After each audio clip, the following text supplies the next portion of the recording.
Hi, this is James Gordon Trilogy here with a graphic novel review. Today I'll be talking about two graphic novels today. Century's End. This features two well-known graphic novels from France. The Black Order Brigade and The Hunting Party, both written by Pierre Christin and illustrated by Enik Bilal. Graphic novel was published by Titan Comics in October 2016. The two graphic novels that we talk about today, which I'll show on the screen, and I'll explain where they originally came out in. The Black Order Brigade, first published by Dargo in 1979, then published in English in 1990. The Hunting Party, first published by Dargo and Less Humanoids in 1981, then published in Heavy Metal magazine between 84 and 85, then published as a solo graphic novel. So these were two graphic novels that I was very curious of checking out after reading about the artist Eric Below, who is very well known for his Nikopol Trilogy, which is another graphic novel series I like to check out by him. I heard about these comics years ago when I was starting to get into heavy metal, and I remember seeing some of the comics of the Hunting Party, which I didn't see a lot of it, but it had this the illustrations are absolutely beautiful. In this like winter scenery with a bunch of top Soviet officials and stuff. I didn't know what much the story was about, so I wasn't sure if there was more to it than it was have this opening part. I remember I just remember the one part of the Heavy Metal magazine where these guys the guy gets like a predator bird, and he sends it off to kill a crow to watch it hunt. And that was the one part I remembered. So that's all I remembered from that one comic. But I really like Eric Bogal's artwork. It's very beautiful. His illustrations are amazing. And then there's that YouTube channel, Art Shovel, that did a whole video on his artwork and stuff. It's absolutely incredible what this guy does. Like, his artwork is absolutely amazing. And then I found out that that there's a graphic novel that has both of the two graphic novels, the Black Order Brigade and the Hunting Party, which I was curious checking these two graphic novels out, and this would be a better decision to get this rather than trying to track down the graphic novels of the other two separately, as they're very pricey depending on where you order from. Prices can range from either decent or just too expensive, and I decided this would be the better bet. So I got Century's End, and I definitely enjoyed it. It's very well done. It's a very big book, so that's the one thing. This is a very big book, but it's very well done. The page, the illustrations look nice in it, and it's nice to have both graphic novels in one. It makes it much easier. And I enjoyed reading both the graphic novels. It was very interesting to finally get around reading these two well-known comics from France, and now I can read them in a single graphic novel, which is really nice. While reading both the Black Order Brigade and the Hunting Party, it reminded me of other thrillers, other thriller authors. Which I'll discuss later in my review. It kind of reminded me of their works with all these characters and these violent worlds they live in, and the big build up to the big finale at the end. That sort of reminded me that I was reading both stories, and yeah, the character. I felt like the one thing I really liked. They're very story driven. They're very well written. The characters are very well layered. Each person's got their own kind of personality and trait to them, and they don't always agree with each other, which is nice. So the different characters, the personalities bouncing off each other, I like that, as everyone felt different and nobody was the same. And they're very story driven. I will say the Order of the Black Brigade has a lot more not action, but it has a lot more happening in it than the other one. The Hunting Party was a bit more of a slower paced story. So they're very well written, and of course the illustrations are absolutely beautiful. Whether it's taking place in different multiple locations or in one place, the artwork is beautiful.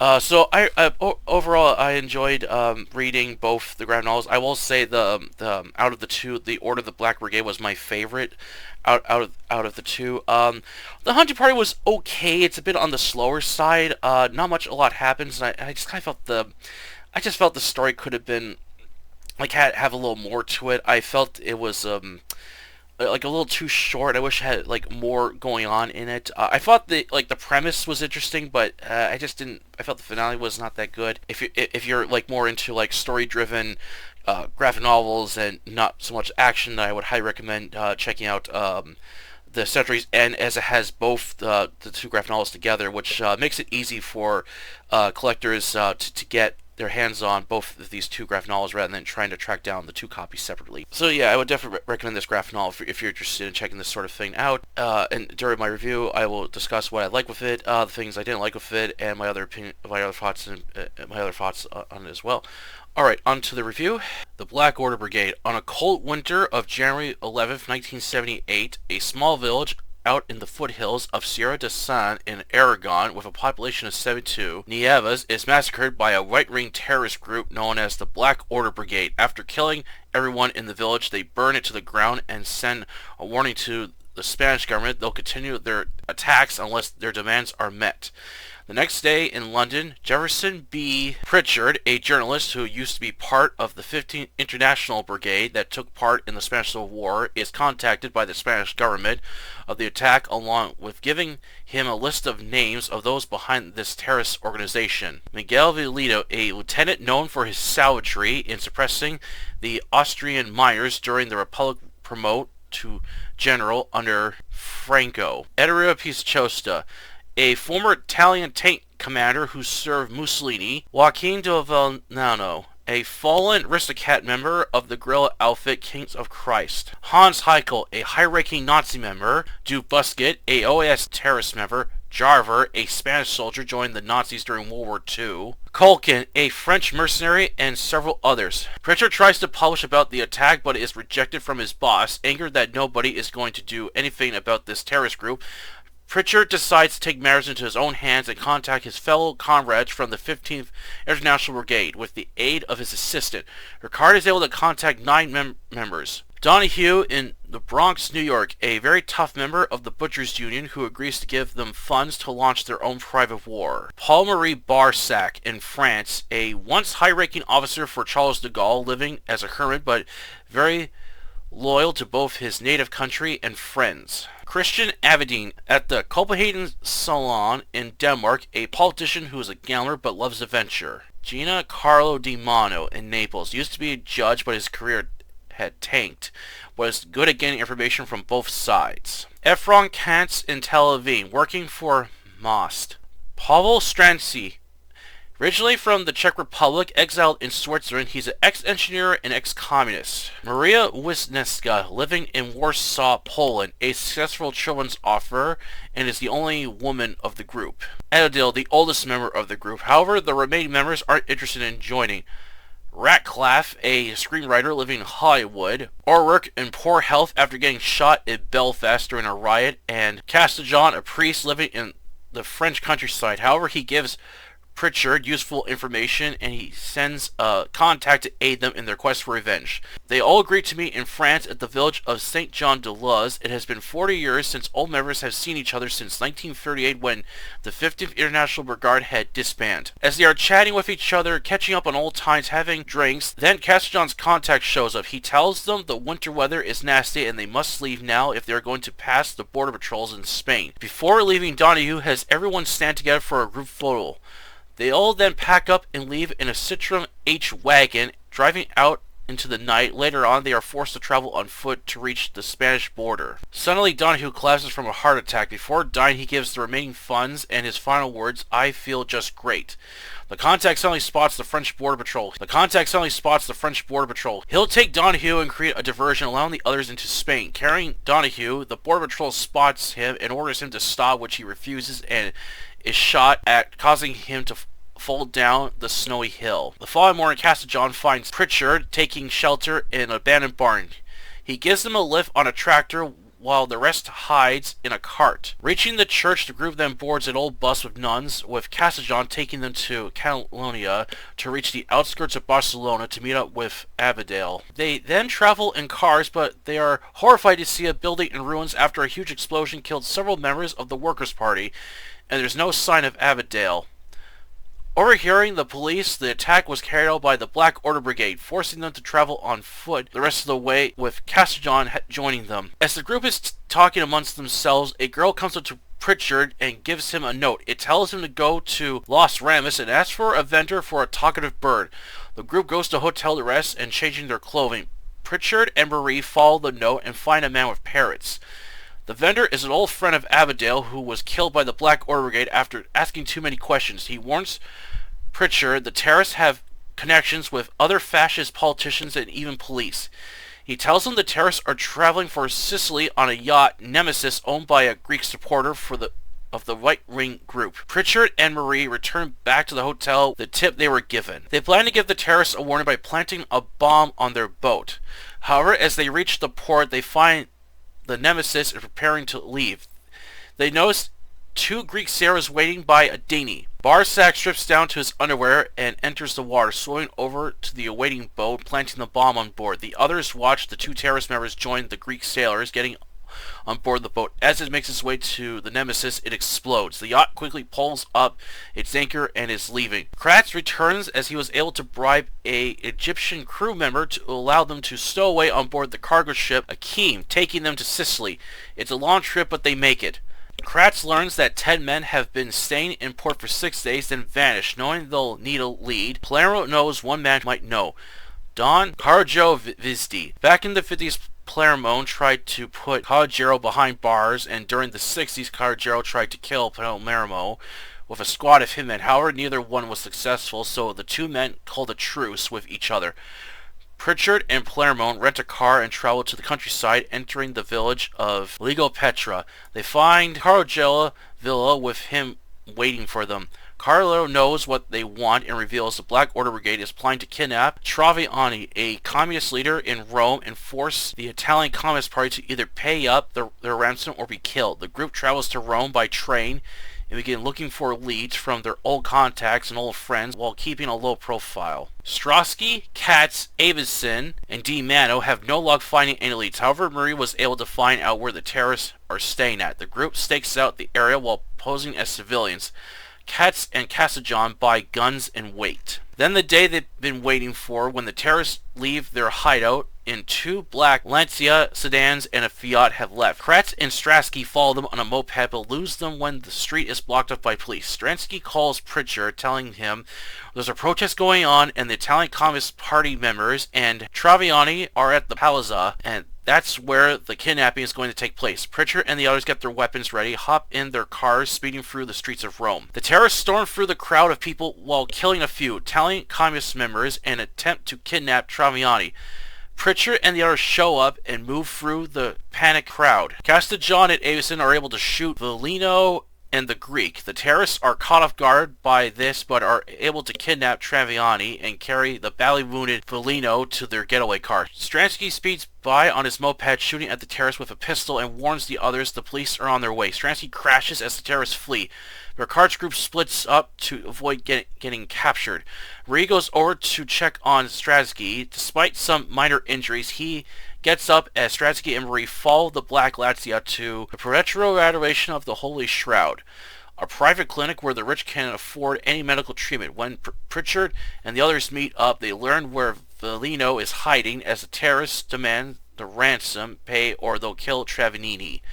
Pritchard plans to torture Vellino and find out where their base of operations is at and what other nasty plans the Black Order Brigade is plotting next. Pritchard and the others won't stop until the terrorists are all dead. However, they are being hunted by them as well. The hunting party, riding on a train, passed through Szczecin, Poland during the cold winter night. Evgeny Golzazov, a Ukrainian polyglot, part of the Central Communication and the personal secretary of Vasily Alexandrovich Chevenko. He took part in the Revolution of 1917, has met both Vladimir Lenin, and Joseph Stalin. Vasily has been the executive of both Czechia and GPU. With Golazov is a French student who's been asked to join Vasily during a hunting party. While having tea with Golazov, he reveals the past history of both himself and Vasily, along with the many wars Russia has been in, which has shaped the nation, along with its darker moments such as massacres and purges that exiled people out of the state, dubbing them as enemies of the Soviet Union. One of them was Vera, a woman Vasily loved but was arrested because of her Jewish background. He did not find out who ordered her to be arrested. The following morning, the train reaches the station of Koroka. As everyone begins getting off, Golazov points out several other communist members. Tadeusz Bocek, a old Polish friend of Vasily. Another train pulls in with more members of the hunting party. Ion Nicolescu, a Romanian central communique, and runs the secret police. Ion has a scar across his left eye, wears glasses with the left lens dark tinted. Behind him is János Molnár, Vice Minister of the Interior in Budapest. As their cars pull up, the French student notices the guards holding Sohn. When Golazov asks the guard what's going on, he is told the man claims to be a French tourist, but no citizens are allowed in this area. The unnamed student offers to help, but Golazov tells him not to get involved. The top Soviet and other communist members riding in a black Ziz 115 luxury sedan, while Golazov and the French student follow them in a truck. They reach Tadeusz's estate in Drsisow, a large mansion that was expropriated during the communist takeover of Poland. Viana Stranuv, a tall, bald man who is a member of Dmitri's cabinet, has arrived early, with Golazov introducing the French student to him at the bar. Later on, Vasily joins the others as Tadeusz. They go outside to watch him hunt birds with his prize falcon he named Karl. As he releases it, they watch it fly towards a crow, killing it. Then he brings out a sparrowhawk named Joseph. He releases a bird, then sends Joseph to kill it as they fly through the forest. Tadeusz dislikes warfare but enjoys the brutality of nature. Just then, a black Tatra 603 drives towards the estate with another top communist member, Pavel Haka from Prague. Waiters bring lunch to them while Stoyanov is complaining they didn't bring vodka and wine. While eating, Pavel recounts his past being recruited to the Soviets and obtaining his prize Tatra.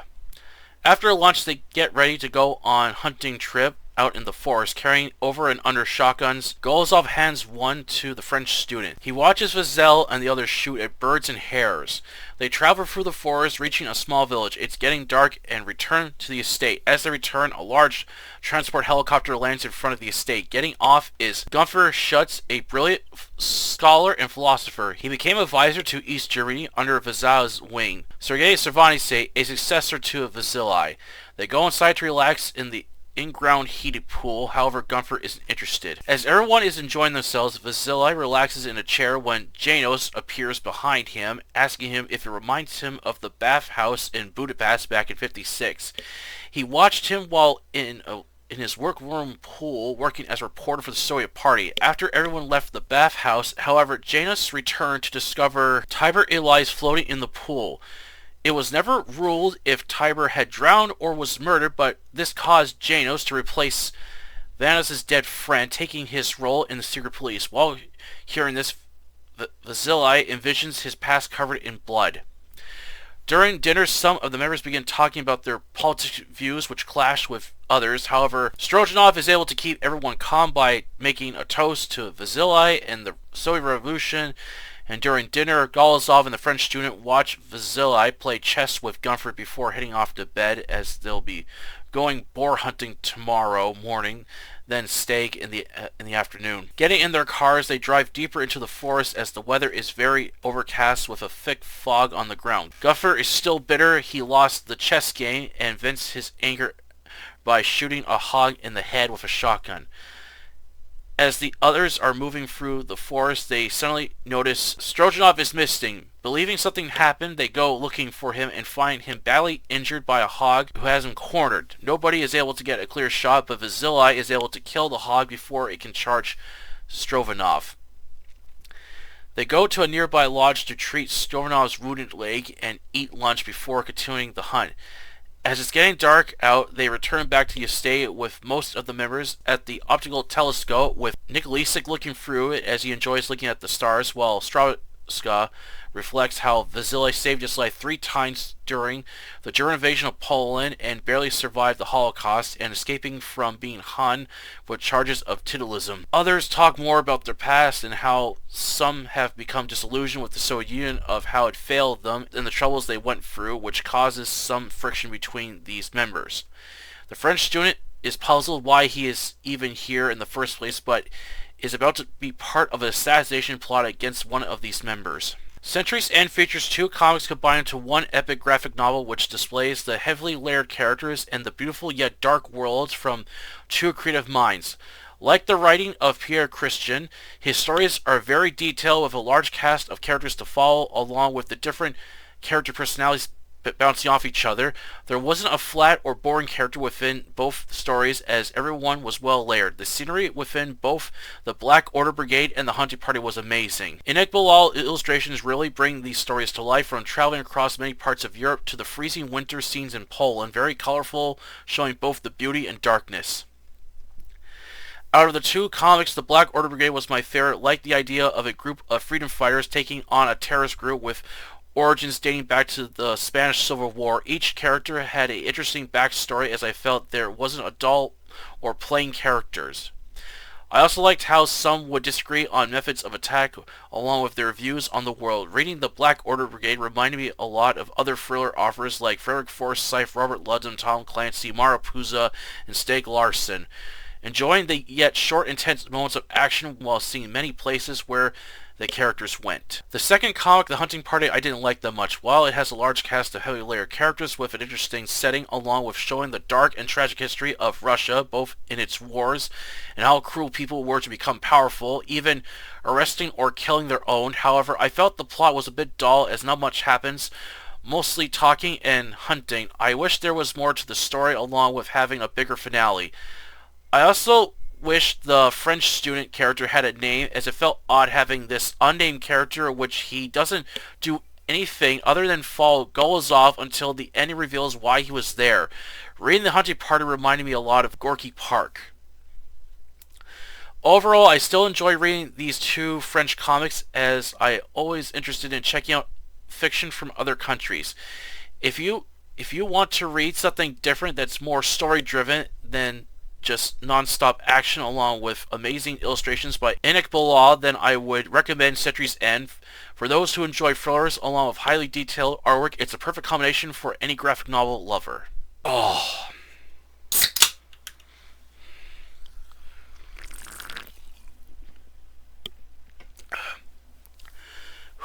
Alright, that's the review today. I hope you enjoy. Yeah, I had a lot of fun reading both these comics. So I'll start with the one I really liked the best, was the Order of the Black Brigade. This is in this comic, it basically follows this terrorist group known as the Black Order Brigade. They're this extreme right-wing group dating back from the Spanish Civil War, and they're causing terror in Europe. And when the Spanish government contacts a member of the 15th International Brigade, a left-wing freedom fighter group, Pritchard, who decides to take matters into his own hands when nobody is going to do anything about this terrorist organization, and contacts several members from his freedom fighters group. And basically, these people, they're very old. They're not in the best shape as they used to be, but they decide to get together to bring down this terrorist organization once for all. As some of these people don't have very long to live, so they decide one more adventure just before their time comes. And this one I really enjoyed. Reading the Order of the Black Brigade, it reminded me a lot of such authors like Frederick Forsyth, The Dogs of War, and then Robert Ludlum, Tom Clancy, and even Stieg Larsson. Like the way that both comics feature all these different characters with these different personalities and stuff, and it's very well story driven. So that's what reading the or the Black Brigade reminded me a lot of those other authors, as as they're traveling from different parts of Europe, trying to like find where the terrorists are staying at, and then try to figure out what their next plan is before they can carry it out.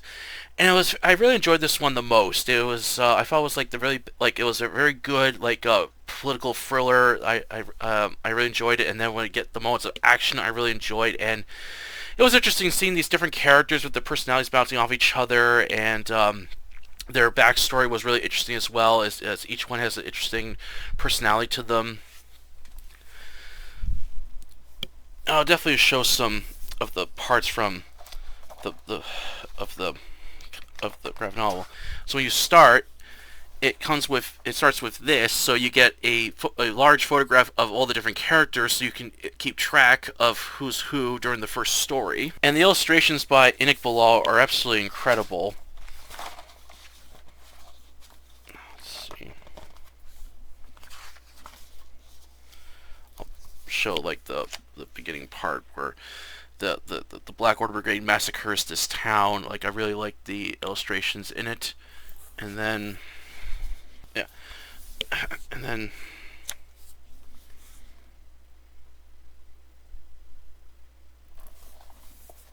then I'll show one more. Here we go. Like the one thing I really like with the Order of Black Brigade, and the hunting parties, like the scenery in both comics is beautiful. Like the scenery is absolutely beautiful. The different cars, seeing different parts of Europe and stuff. I really like that. So the Order of Black Brigade was my favorite comic in the graphic novel. I just really like the idea of basically these like ex-freedom fighters all get together to stop this right-wing terrorist organization that's just causing terror and mayhem across Europe and stuff. And it's really interesting. Reading this kind of reminded me of another graphic novel I like to check out called Red, which has a similar kind of like similar premise, where basically it's a retired ex-commando who's being hunted by an organization, except that one was just one person. In the Order of Black Brigade, it's like several people coming together fighting a bunch of like old terrorist members and stuff. So that's what it kind of reminded me of. But overall, I really enjoyed the Order of Black Brigade. I really enjoyed it. It was a very good thriller. I enjoyed the short yet intense moments of action in it. It does have some brutal moments in it and some humor in it as well. That was my favorite. The second one, the hunting party, was my least favorite. While it has the interesting setting and again, well-layered characters, they're all meeting in this like estate to go on this like hunting party. I found this one a bit on the like kind of a bit of the boring side, as the story is mostly told through like a lot of flashbacks with the characters and the main like Soviet guy Vasily, and how these characters became part of him and the things they went through and stuff, and then other members are disillusioned with the whole like Russian Revolution and how it affected them and stuff. So while these characters were interesting and had each one had an interesting like kind of backstory about themselves, I just found the plot a little like boring. I wish there was more to it. You don't find out. And my other complaint with the hunting party is that there's one character who is never named throughout the graphic novel, and I was like, why couldn't they give this French student a name? Like, everyone has got a name except him. I just found it odd. Like, no one like asked him who his name is, and when his Ukrainian assistant that's with him, he never brings up what the student's name is. I just wish they gave this character a name. That's my only complaint with it. I just wish they gave him a name. It just felt odd following this unnamed character with all these like Soviet and communist members in this like fancy mansion out in Poland. And well, again, like the artwork is beautiful, which without, I think, it would have made the story even more boring. But the artwork is incredible. I really love the scenery in it. It's absolutely beautiful. I'll show some of the illustrations in the hunting party. So this is the opening scene of the hunting party, which I remember seeing in Heavy Metal magazine. So I was like curious, like, what is this about? And then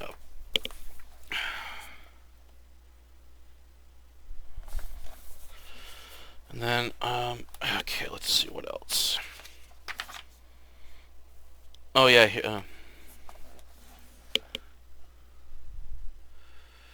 and then one more, and I'll show what this estate looks like. Here it is.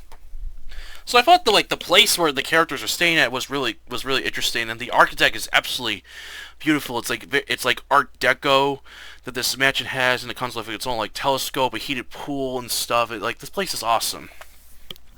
So that's the thing I will say I liked with the Hunter Party. It's got a beautiful scenery. I just felt the plot was kind of a bit on the boring side, and then it is until towards the end where it finally reveals what's really going on. And I just wish it had more of a big grand finale. Like, I wish there was more to it. I wish that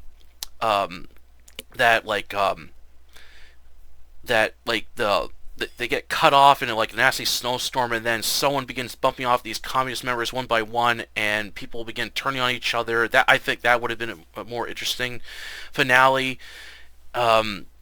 But it was okay, and when I was reading it, it kind of reminded a bit of that crime thriller Gorky Park, which I'll have to definitely do that series on the channel, where it's it's this murder mystery that's set in Russia during the winter and stuff. So I definitely have to review that on the channel. But overall, I really enjoyed reading both these two graphic novels. I still enjoyed it, and another nice bonus with it comes with Century's End, it has an interview on both the writer and artist on how they got together and the projects they did together as well, and it talks about the comics they worked on. And I got another one that they collaborate together, which is The Town That Didn't Exist, which I'll be reviewing on the channel soon. I highly recommend this graphic novel. You get two graphic novels in one. You get the interview by both the creators and stuff. It's in really good shape. Definitely worth adding to your collection for any graphic novel fan, or just people that enjoy political thrillers and story-driven plots. I also have the channel Archstubble to thank for discovering these two comics, the Order of the Black Brigade and the Hunting Party, as he talked about the artist Enik Bilal, and went into went in depth with all the work he's done, including the other graphic novel I got, The Town That Didn't Exist. I also discovered a film that these two worked together on, called The Bunker Palace Hotel, which is this kind of sci-fi dystopian film that came out in the late 80s. It's basically about a bunch of politician members are part of this dictatorship, and businessmen all flee to this place called the Bunker Palace Hotel when a war breaks out, and they're waiting for the arrival of the president to decide what to do next. And then a spy, part of the rebel side, is able to sneak into this Bunker Palace Hotel, and basically it just observes these people descending into madness when their president hasn't shown up, and they begin wondering if he's been assassinated or something happened to him, or has he betrayed them. And not only that, but the Bunker Palace Hotel they're staying at is in really rough shape. It begins to fall apart. Things begin malfunctioning. Their androids that are there begin malfunctioning as well. They're not functioning properly and stuff, and their food and supplies are going low as people begin turning on each other. It sounds like a really interesting film, which you can find the full film on YouTube. However, it's completely in French, so that's the only problem. I was watching it, and I was like, I have no idea what these characters are saying, but the film visually looks beautiful. It has that really dystopian feeling to it, and there's a lot of atmospheric scenes in it as well. Cold, dark architecture. And while watching this movie, it kind of reminds me of this video game artist who sadly passed away last year, Victor Antonov. As this is a video game artist I remember working on several video games, Campaign Life of Crime. He's best known for his work in Half-Life 2 and Dishonored and stuff, but while watching the movie The Bunker Palace Hotel, it reminds me a lot of Victor's work. So if you're a fan of his architecture style and stuff, I would recommend this film. However, it's only in French at the moment. I did see that there's a Blu-ray release of it in Europe, which has English subtitles. So I'm gonna have to get me a all-region player to watch this movie and put the English subtitles on, so I can so that way I can know what these characters are saying. Because the movie looks really interesting. I was even thinking to myself, I wish one of those film studios like Arrow, Criterion, one of those film companies with the rights to re-release this movie and then have like English subtitles, and they can release it into like a region 1, because that would make it more easier for more people to check this movie out and stuff. But it's really interesting to see what these both the writer Pierre Christin and Enik Bilal have done together and stuff. So I thought I would share that if anyone's interested. Check out more of these two work and the film as well. Alright, that's for the review today, and hope you enjoyed it. Please don't forget to like this video and subscribe to Octoro Library, the new channel where I post book reviews, book hauls, art fiction, content. Until then, I'll catch you later.